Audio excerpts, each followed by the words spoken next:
que vous passez en fait de l'opportunité d'aller dénicher la star du marketing qui a fait telle école de commerce ou pas, mais qui n'est pas dans le radar en fait des recruteurs. Voilà. Donc c'est de la pédagogie.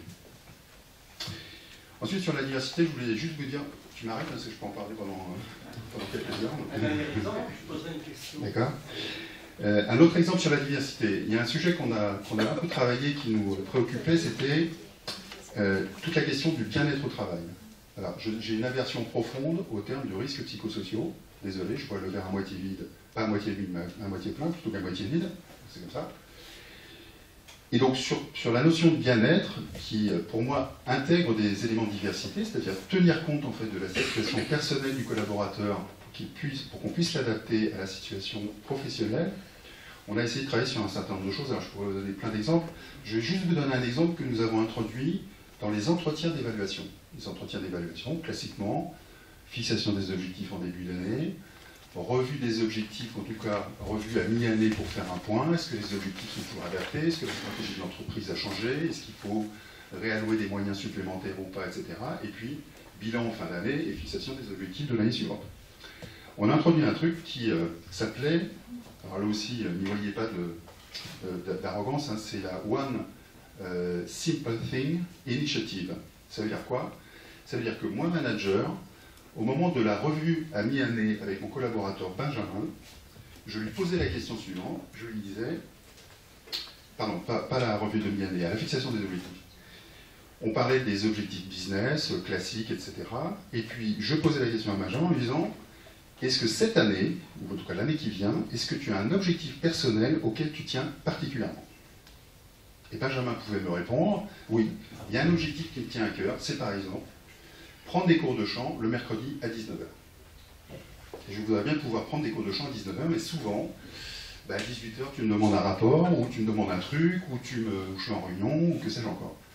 Et moi, manager, je m'engageais à ce moment-là à dire à Benjamin, écoute, l'année prochaine, je vais tout faire pour que le mercredi à 19h, tu puisses suivre ton cours de chant. Donc ça a deux effets. Premier effet, Benjamin déculpabilise. Plutôt que de partir en douce à 17h30 en se disant j'espère qu'il n'y aura pas de réunion, qu'on ne va pas me demander un truc, je pars un peu sur la pointe des pieds, donc en étant mal à l'aise. Premier effet, donc déculpabilisation. Deuxième effet, le manager fait tout pour faciliter la vie du collaborateur. Ça a l'air de rien ce truc-là, mais c'est juste énorme parce que c'est juste de la considération de ce que fait Benjamin, de ce qu'il a envie de faire, et de comment moi, manager, je peux l'aider à mettre en œuvre un certain nombre de choses. Voilà. Je donnerai un dernier exemple sur... Après j'arrête.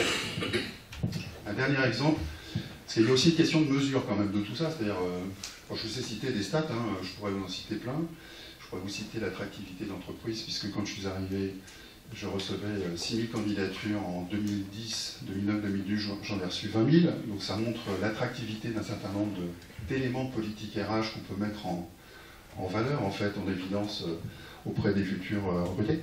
Turnover dans les grandes consommations de l'ordre de 15%, chez PepsiCo de 9%, donc un très fort attachement, une très forte fierté d'appartenance, très peu de mouvement, alors que c'est une entreprise très jeune, hein, 32 ans de moyenne d'âge, donc vous imaginez la volatilité des profils.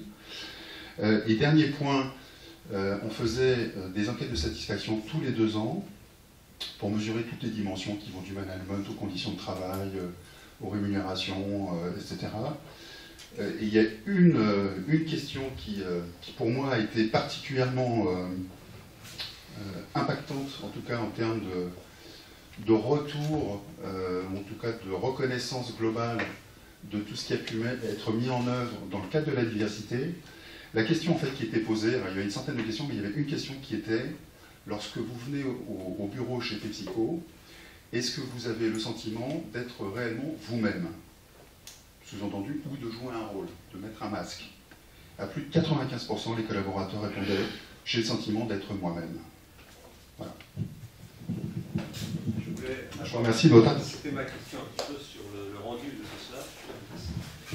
C'est intéressant ce que tu as dit, un des derniers propos, parce que dans cette école à l'ESG, le directeur, et il ne m'en voudra pas de diffuser cette information, a mis en place quelque chose de ce type-là à propos des cours de chant. Mais là, c'est en fait, c'est pas des cours de chant, c'est finalement laisser la possibilité à ses collaborateurs de partir plutôt un soir dans la semaine pour pouvoir à prendre un peu de temps en famille ou autre, ou dans des loisirs par exemple, et lui-même s'est imposé également ça, alors qu'on connaît son emploi du temps, hein, il traverse la plupart du temps tous les pays du monde, et il est ici en Afrique, ici en Chine, ici en Inde, hein, et son emploi du temps est très, très compliqué, et il s'est imposé cela aussi pour montrer que lui aussi entre dans cette logique managériale.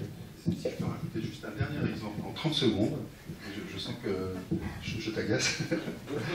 Non, juste un dernier exemple sur comment dirais-je, la prise en compte des souhaits des collaborateurs. J'ai mis en place le télétravail. Alors je l'ai mis en 2 temps.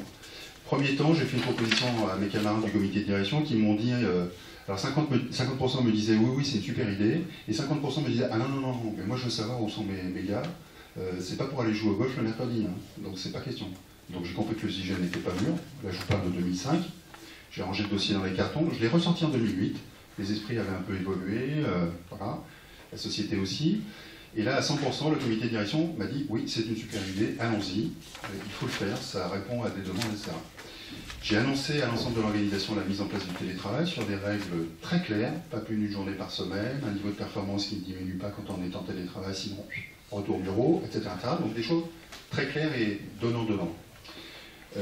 Et donc à l'époque, je pense que j'étais le DRH le plus populaire de France quand j'ai annoncé ça. Les gens m'ont dit ouais, c'est super, belle innovation, super, etc.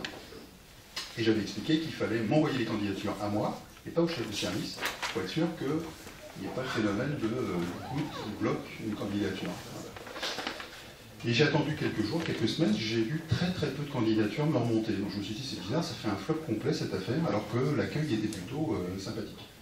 Bon, donc j'ai commencé à faire le tour des bureaux, aller voir les gens, puis j'allais voir les amis. Je lui disais, Benjamin, ça t'intéresse pas le télétravail?